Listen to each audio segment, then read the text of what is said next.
தென் சென்னை மக்களவை தொகுதியில திமுகவுக்கு சார்பா மீண்டும் போட்டியிட்ட தமிழச்சி தங்கபாண்டியன் 5,16,628 வாக்குகள் பெற்றார். தன்னை எதிர்த்து போட்டியிட்ட வேட்பாளரை விட கூடுதலாக 2,25,945 வாக்குகள் பெற்றார். தென் சென்னை தொகுதியில பாஜக சார்பாக தமிழிசை சவுந்தரராஜன் களமிறங்கியதால் பிரச்சாரம் ஆரம்பம் முதலே சூடுபிடித்தது. திமுக சார்பா மூத்த அமைச்சர்களிலிருந்து முதல்வர் ஸ்டாலின் வரை பிரச்சாரம் மேற்கொண்டனர். அதன் விளைவாக திமுக கூட்டணி தமிழ்நாடு புதுச்சேரியில் 40க்கு 40 இடங்களை பிடித்தது. தென் சென்னையை பொறுத்தவரை தமிழச்சி தங்கபாண்டியனுக்கு ஆதரவாக மோர் டிஜிட்டல் 360 நிறுவனம் டிஜிட்டல் மார்க்கெட்டிங் பணிகளை செய்தது. இந்த நிறுவனத்தில் தலைமை செயல் அதிகாரியான மோனிகா ரிச்சர்டு தமிழச்சியை சந்தித்து தனது மகிழ்ச்சியை பகிர்ந்து கொண்டுள்ளார்.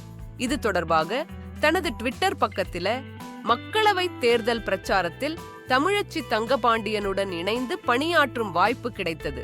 பெருமை மிகு தருணமாக இருந்தது. வெற்றிக்கு பிறகு அவரை சந்தித்தது பெரும் மகிழ்ச்சி அளித்தது. அவரது புன்னகை தென் சென்னை மக்களுக்கு ஒளிவிளக்காக திகழும் என்று கூறியுள்ளார்.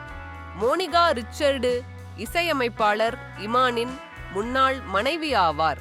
2008ஆம் ஆண்டு இருவருக்கும் திருமணமானது. 2021ஆம் ஆண்டு விவாகரத்து பெற்றனர். இருவருக்கும் வெரோனிகா, பிளஸ்சிகா என்ற 2 மகள்கள் உள்ளனர்.